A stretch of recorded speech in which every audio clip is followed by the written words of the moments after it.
മന്ത്രവാദത്തിന്റെ മറവിൽ കട്ടപ്പനയിൽ നടന്ന ഇരട്ട കൊലപാതകം മുതൽ മലയാളികളുടെ ഉറക്കം കെടുത്തിയ കുർവാ സംഘം വരെ നിറഞ്ഞ വാർത്തകളാണ് 2024 കുറ്റകൃത്യങ്ങളുടെ ലോകത്തുണ്ടായത്. ഒരിടവേളയ്ക്ക് ശേഷം മുംബൈ അധോലോകം സജീവമാകുന്നതും 2024 കണ്ടു. 2024 ഏറ്റവും പ്രധാനപ്പെട്ട നടുക്കിയ കുറ്റകൃത്യങ്ങളിലേക്ക് ഒരു തിരിഞ്ഞുനോട്ടം.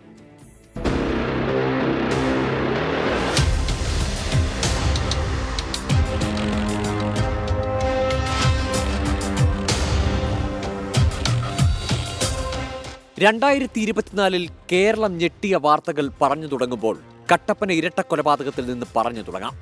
മാർച്ച് 2 കട്ടപ്പന നഗരത്തിൽ നടന്ന ഒരു മോഷണ ശ്രമത്തിനിടെ നിതീഷും കൂട്ടാളി വിഷ്ണുവും പോലീസിന്റെ പിടിയിലാകുന്നത് മുതലാണ് ക്രൂരതയുടെ ചുരുളഴിഞ്ഞു തുടങ്ങുന്നത്. മോഷണക്കേസിന്റെ അന്വേഷണ ഉദ്യോഗസ്ഥനായ കട്ടപ്പന SI തൊട്ടടുത്ത ദിവസം നിതീഷും വിഷ്ണുവും താമസിച്ചിരുന്ന കാഞ്ചിയാറിലെ വീട്ടിൽ തെളിവ് ശേഖരണത്തിന്റെ ഭാഗമായി എത്തുന്നു. വീട്ടിലെത്തി പോലീസ് കണ്ടത് പ്രതികളിലൊരാളായ വിഷ്ണുവിന്റെ മാതാവിനെയും സഹോദരിയെയും ഒരു മുറിയിൽ പൂട്ടിയിട്ടിരിക്കുന്നതാണ്. വീട്ടിൽ പൂജ നടന്നതിന്റെ തെളിവുകളും ഒറ്റനോട്ടത്തിൽ മറച്ചുവെച്ചത് പലതുമുണ്ടെന്ന് അന്വേഷണ സംഘത്തിന് ബോധ്യപ്പെട്ടു. ദുരൂഹതകളുടെ തുടക്കം അവിടെ നിന്ന്. ഒരു നവജാത ശിശുവിനെ ശ്വാസം മുട്ടിച്ചു കൊലപ്പെടുത്തുക, ആ കുറ്റകൃത്യത്തിന് കൂട്ടുനിന്ന മറ്റൊരു പ്രതിയെ വർഷങ്ങൾക്കു ശേഷം പിന്നീട് തലക്കടിച്ചില്ലാതാക്കുക.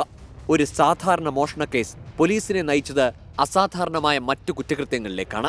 എറണാകുളം കടവന്ത്രയിൽ നിന്ന് കാണാതായ 73-കാരി സുഭദ്രയെ തേടിയുള്ള അന്വേഷണം ആലപ്പുഴയിൽ അവസാനിച്ചത് അക്ഷരാർത്ഥത്തിൽ കേരളത്തെ ഞെട്ടിച്ചു.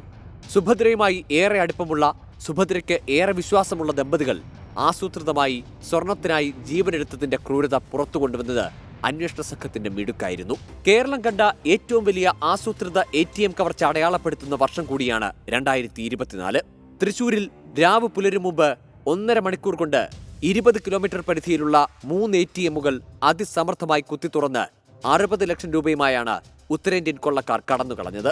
കവർച്ച ഓപ്പറേഷനിലെ സമാനതകളില്ലാത്ത എസ്കേപ്പ് പ്ലാനാണ് തൃശൂരിലെ കവർച്ചയെ വേറിട്ടതാക്കിയത്. സമർത്ഥരായ ഉത്തരേന്ത്യൻ ATM കവർച്ചക്കാരുടെ വാർത്ത കേട്ട് ഞെട്ടൽ മാറും മുമ്പാണ് മലയാളികളെ ഇരുട്ടിൽ പേടിപ്പിച്ച കുർവാ സംഘം കേരളത്തിലെത്തിയത്.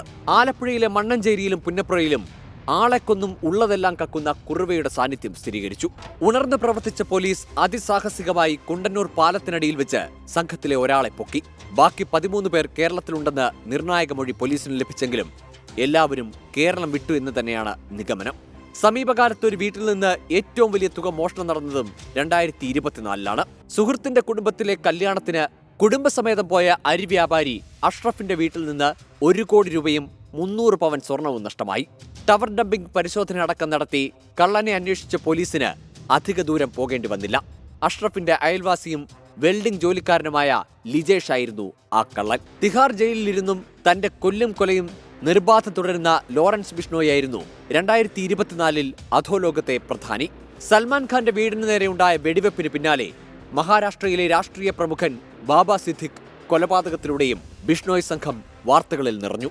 ബന്ധുവായ സ്ത്രീയിൽ നിന്ന് പണം തട്ടാൻ സഹോദരിയും ഭർത്താവും കാമുകിയും ചേർന്ന് നടത്തിയ മൃതദേഹ പാഴ്സൽ ക്രൂരതയായിരുന്നു ഈ വർഷം അവസാനിക്കുമ്പോൾ കുറ്റകൃത്യങ്ങളുടെ ലോകത്ത് നിന്ന് വരുന്ന പ്രധാന വാർത്ത.